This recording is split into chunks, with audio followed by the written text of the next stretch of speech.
help us spread #SaveRoblox and get it trending on X so we can force Roblox to change its moderation tactics.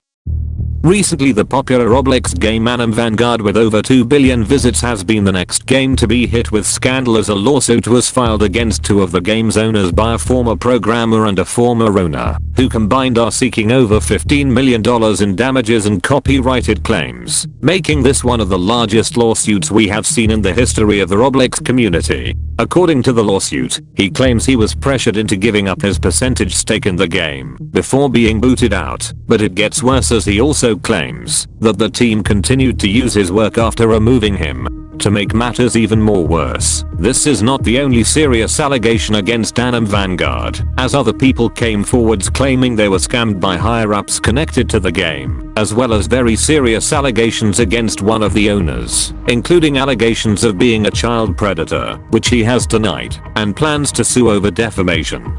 There is a lot to go over regarding this newly developing scandal, so if you agree that this lawsuit will bring many changes to Vanguard, then make sure to like and subscribe, and watch until the end, as we got a lot of information to go over. So for starters, it has been known throughout the Roblox community that some of the higher-ups of the game were allegedly shady, as one user named Lone Gladiator made a tweet claiming he was scammed out of $20,000, while alleging he was far from the only victim. He posted Discord messages of himself messaging Pasif, one of the game's owners, asking to be paid for his contributions to the game, only to be ignored and blocked. Lone would also claim another developer named Tobias also claimed the game scammed them, while stating he had been demoted for no justifiable reason, while also claiming that another contributor named Lord was another scammed victim who had not been paid for work done on the game. Now the team did respond to these allegations inside their Discord server, claiming Gladiator was paid, while accusing him of a terrible work ethic and harassing developers, which they claim was the real reason he was terminated. But Gladiator fired back, saying that the statement was deflection, and that they only paid him because of the threats of legal action and to avoid bigger problems, and then said Tobias and Lord were not compensated. But this scandal gets more worse, as a huge lawsuit was filed against the game by someone who appears to have all the resources to fight the game in court. The lawsuit was filed by a developer named Hack, who allegedly owned 20% of Vanguard's, while serving as one of the game's lead programmers.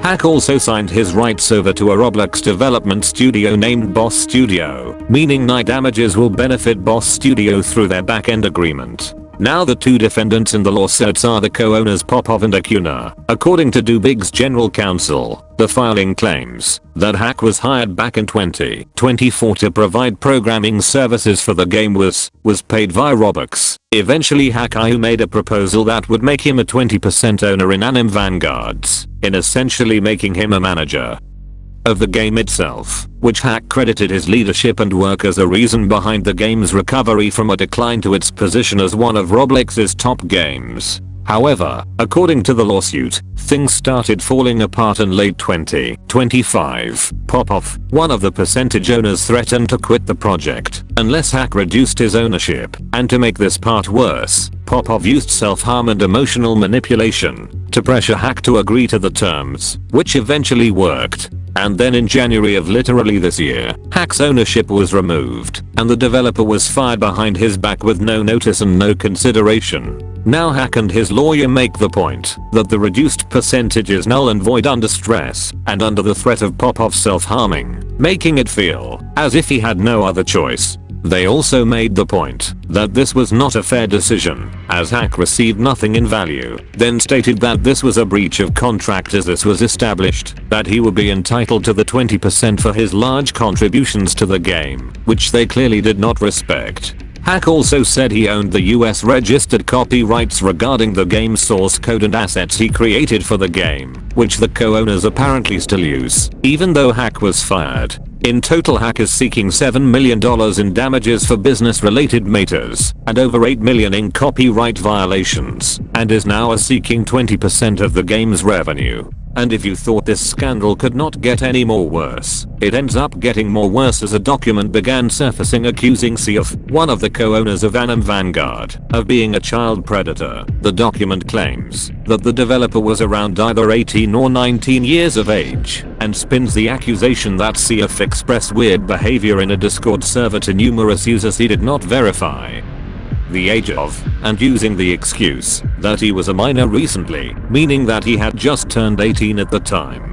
The document then uses this as evidence of CF spreading predatory behavior, which is pretty insane to call for something like this, and if it's true, it's just weird behavior, not predatory. The document attempts to villainize CF over a relationship he had with someone with a slightly 2-year age gap. Now while anyone regardless of age can be a child predator, and the age gap doesn't matter when it comes to the age of the victim, at the bare minimum this is not that alarming as, let's say, child predators with a 10-year age gap like SD Animator, as 2-year age and maturity gaps are common.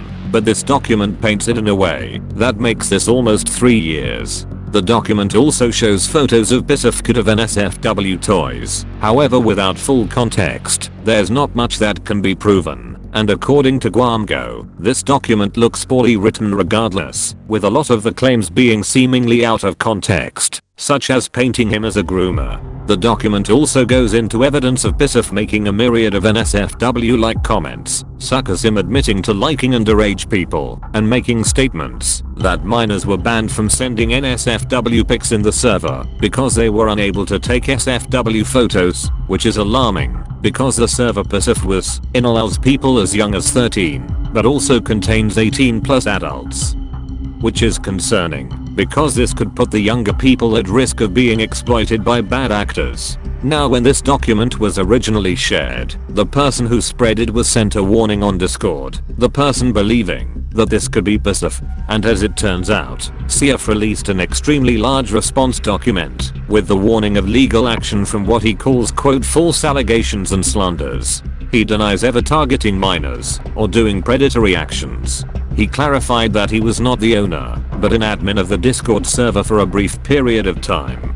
He admits that the mixed stage environment that allowed people between 13 and 20 could cause problems. However, no targeting happened from his knowledge. He also stated there was no NSFW channel accessible to minors, and that his comments were not explicit despite people painting it like that. The only thing that I find controversial is that he claims many of the screenshot images against him were edgy jokes that he takes absolute accountability for, when edgy jokes literally do not exist, and these statements do not make him a predator. He also gives context regarding his relationship with his ex, admitting that this was a 2-year age gap, which should not be added to a document labeling him as a child predator. Now in regards to this entire scandal, according to my opinion is that this whole thing is very messy, but will get even bigger. Even though the predator claims against CF seems to be blown out of proportion, the lawsuit case regarding copyright and scamming seems to be very serious and legit, and it's gonna be interesting to see the response made by AV and CF. Anyways, that is all for this video. Please spread this video around so more people are made aware of this situation, and make your own videos going over this situation as well. Make sure to like and subscribe if you are new, and make sure to follow my social media accounts. The links will be in the description. To wrap things up, this video is not intended for hate, harassment or cyberbullying towards the people mentioned in this video, but instead it's to act as an educational and informative video going over the situation at hand. Goodbye.